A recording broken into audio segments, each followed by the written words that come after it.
Welcome to the Talkin VAWLS Network. My name is Boogie Bentley. Back to talk some more recruiting. I told you guys it was going to be a big weekend on Rocky Top, and it was. We've talked a ton of recruiting this week, dropped videos on Caleb Cunningham and Jamie French, a couple of five-star wide receivers. Interesting comments coming out of their visit. Going to be interesting to see where Tennessee ends up at wide receiver. Who do they add with Joakim Dotson and Radarius Jackson? Do they take 3 wide receivers? Do they take 4? Can they pull a guy like Jamie French? Or can they pull a guy like Travis Smith out of the state of Georgia? Also put out a David Sanders update. Little slip of the tongue from George McIntyre. And then last night in the Monday night chat, AP made a comment saying that he doesn't see David Sanders taking another visit prior to his decision. Is he going to cancel that visit to Ohio State? AP also said he doesn't expect a decision before the end of the month, but that was an interesting little bit of information. Also put out a video talking about flipping USC commit Isaiah Gibson. A lot of buzz around Georgia, but Tennessee is very deep in it, have an opportunity to land the #1 edge rusher in the country. They also had a visitor in town this weekend that they've got a big-time opportunity in front of them, a chance to flip longtime Georgia commit, 4-star linebacker Jaden Perlotti. He's an elite player, man. When you look at where he's at, he's inside the top 150 out of the state of Georgia. You go into Georgia and you flip an elite linebacker in Jaden Perlotti. That is a win on the recruiting trail. A lot of interesting comments coming out of this visit from Steve Wiltfong, from Chad Simmons, also from the guys over at VolQuest. We're going to get into it. We're going to talk about it. But as always, you guys know the deal by now. You've been here long enough. I need you to do the YouTube stuff. Hit that thumbs up. Make sure you're subscribed. Make sure you click that bell for notifications so you don't miss out when we go live or when we drop a video. Tonight is the night.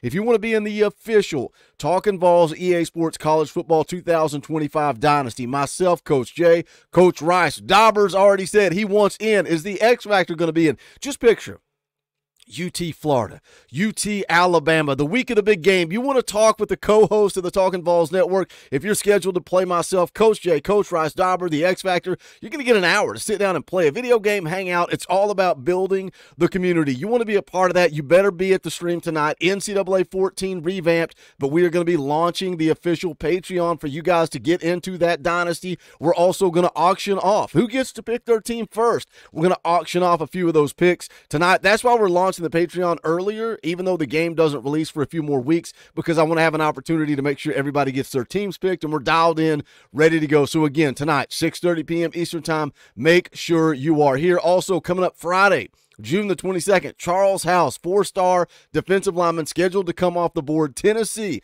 Alabama, Georgia. Where does Charles House end up? We'll have it covered live right here on the Talkin VAWLS Network. 247 Sports says he's coming off the board at 11:50 a.m. I don't know that that's accurate. Make sure you guys are dialed in and stay tuned in, and we'll be covering that live right here on the channel. All right, let's talk about 4-star linebacker Jaden Perlotti. Again, you can see there on the screen, he's been committed to Georgia since December of 2022. He is an elite playmaker, 6'3", 200 pounds out of Buford, Georgia, 133rd nationally, according to the On3 industry rankings, a top 14 linebacker. And you take a look at what Josh Heupel, what this coaching staff, what Tim Banks, what Brian Jean-Marie prior to the entrance of Coach Inge, what they've done with this linebacker room.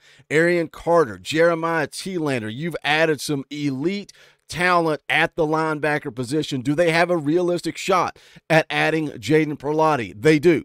They do, and we're going to get into it, but I want to take a look at his scouting report. Haven't talked a whole lot about him on the channel, so I want to play some highlights, let you guys take a look. You tell me what you think of his game. Look at the athleticism on the pick right here. Just the athleticism to go make a play, a game changer. That's the type of player that he is. This is the scouting report from Greg Biggins, national recruiting analyst over at 247 Sports. Says he has a game tailor-made for the next level because of his positional versatility. Now, I've heard him talking about that in interviews. He may play Mike, may play Will. Says he shows off a rare combination of size, compete level, and an athleticism, and can line up at about 3 to 4 different spots. Projectable frame at 6'3.5", 210 pounds, plays both linebacker and safety. Has exceptional lateral mobility, can drop and cover, and plays with a consistent motor.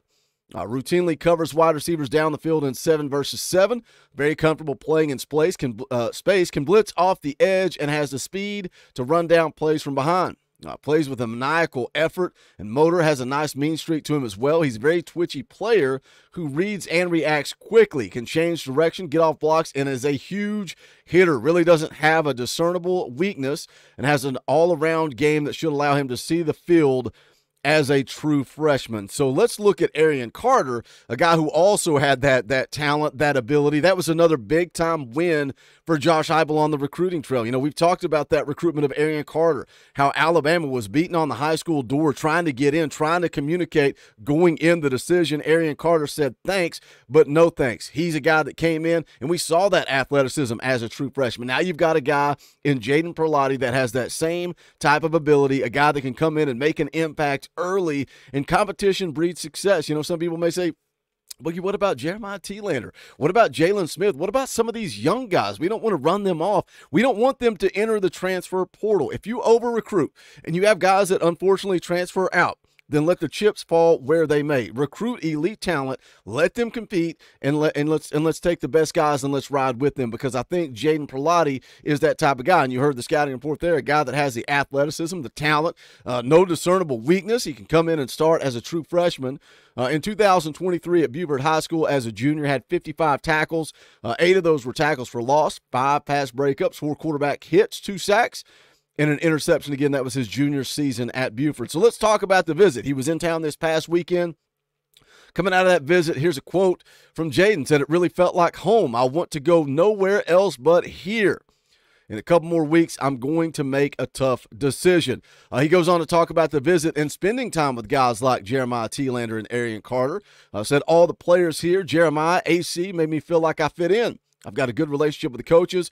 They are a big part of this. I've learned a lot over the past couple of weekends. Really what's important is my family getting closer to the coaches and stuff like that. They did a really good job of doing that." Now, Chad Simmons of On3 put out an update yesterday. He said Jaden Perlotte is committed to Georgia, but that commitment has been shaky for some time.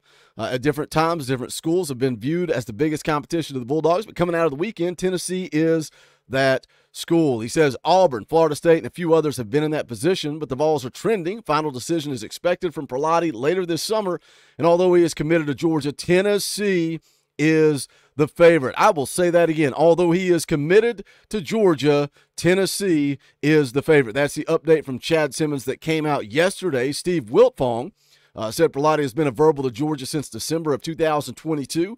A lot of teams have trended as this one to watch regarding a flip from Florida State and Auburn to a little bit of Alabama. Now Tennessee can be viewed as the biggest threat. Perlotte is expected back in Athens next weekend, and Georgia put out every fire to date on this one. Now that's interesting that Steve Wiltfong says, hey, he's supposed to come back. He's supposed to have another official visit back to Georgia this upcoming weekend. Now Matt Ray of VolQuest just last night in the Monday night chat said he's likely. Matt Ray feels that Perlotte is likely to cancel that visit and work towards a decision. Matt Ray was also asked, out of all the recruits, everybody that was on campus this weekend, give me 3 that are the most likely to sign with Tennessee, and Jaden Perlotte was one of those guys. Now, if you see the interview with VolQuest coming off the visit, he said it's Georgia and it's Tennessee. He wants to make a decision before his senior season. He said he's very detail-oriented. Said Knoxville felt like home. It felt like Beaufort. Asked what he was looking for in his official visit to Georgia scheduled for this upcoming weekend. And he said, I'll have to wait and see if I'm going to take that visit. So it sounds like Perlotte is going to shut things down. He's going to finalize his decision, and that could be on the way soon. But the way I read into it, all signs indicate Tennessee is likely to flip the long-time Georgia commitment. You guys know what I think about Georgia. I don't believe there are good people that pull for Georgia. I think they're all terrible, ugly, disgusting human beings. I think it's just that, no, there are no good Georgia fans, Eric. There are none. That's just one man's humble opinion. What do you guys think? Jump into the comment section. Let's talk about it. Long-time Georgia commit. Seems to love himself some Tennessee. Jump into the comment section. Leave me your thoughts. Make sure you do smash that thumbs up on the way out the door. It does help the channel, and I would appreciate it. Also, if you like the content here, you like the videos, the live streams, if you wake up every morning, pour your cup of coffee, and jump on to listen to a little Talkin Vols, think about hitting the join button. It's right over there beside subscribe. You can do it for as little as $1 a month. That goes a long way. We appreciate the support. We talk about being for the fans, by the fans. This channel is also fan-funded. Could not do it without the members of the channel, so think about that. You get custom Talkin Vols emojis, access to fan call-in shows, all kinds of fun perks and benefits, but you keep the likes on around here, and we greatly appreciate it. But that is going to do it for this one. This is the Talkin Vols Network. My name is Boogie Bentley. Go Big Orange.